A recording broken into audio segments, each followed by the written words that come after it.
Assalamualaikum dan salam sejahtera. Saya dan ahli kumpulan 7 ingin membentangkan tentang kesan perjanjian Inggeris dan Belanda terhadap orang Melayu. Perjanjian antara Inggeris dan Belanda memainkan peranan penting dalam sejarah alam Melayu. Perjanjian ini memberikan kesan yang mendalam terhadap wilayah-wilayah yang dikuasai oleh kedua-dua kuasa kolonial.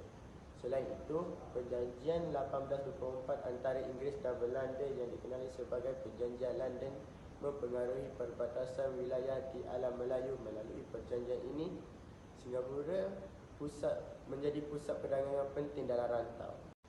Saya Muhammad Ali Hakimi bin Razali akan membentangkan kesan positif terhadap pembangunan ekonomi.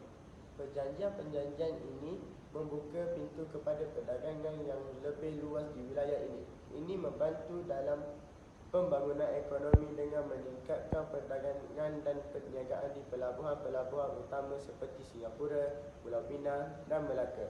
Kedua-dua kuasa kolonial ini membawa kemajuan dalam sektor perdagangan dan perkapalan. Kesan positif berikut yang melibatkan perjanjian di antara Inggeris dan Belanda terhadap alam Melayu ialah dari segi infrastruktur, yang mana Inggeris membawa pembangunan infrastruktur moden ke wilayah mereka termasuk sistem pengangkutan, jalan raya dan pelabuhan-pelabuhan yang teratur.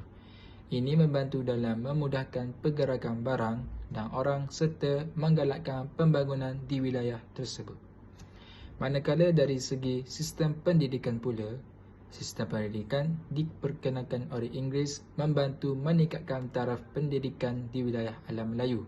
Sekolah-sekolah dan universiti-universiti yang dibuka oleh Inggeris memberi peluang pendidikan kepada penduduk tempatan. Saya Muhammad Ahmad Hakim akan membentangkan kesan negatif perjanjian Inggeris dan Belanda terhadap alam Melayu. Kesan negatif dari segi penjajahan. Perjanjian Inggeris dan Belanda pada dasarnya adalah bentuk penjajahan terhadap wilayah alam Melayu. Penjajahan ini membawa kepada penghambaan penduduk tempatan dan pengekangan kebebasan politik mereka. Seterusnya ialah kesan negatif dari segi pembahagian wilayah. Pembahagian wilayah antara Inggeris dan Belanda melalui perjanjian-perjanjian ini seringkali mengabaikan budaya dan etnisiti penduduk tempatan, yang boleh membawa kepada konflik etnik dan ketidakstabilan sosial. Saya Muhammad Aiman Haziq bin Nazri. Kesan negatif berikut ialah eksploitasi sumber alam, iaitu kedua-dua kuasa kolonial ini mengambil keuntungan daripada sumber alam di wilayah alam Melayu tanpa mengambil kira kesan alam sekitar. Ini boleh merosakkan alam sekitar dan membawa kepada pengekangan ekonomi penduduk tempatan.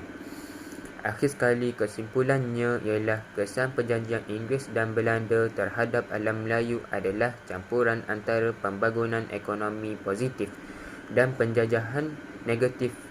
Ia memberikan asas kepada sebahagian daripada kemajuan moden di rantau ini, tetapi juga menimbulkan isu-isu sosial dan politik yang serius.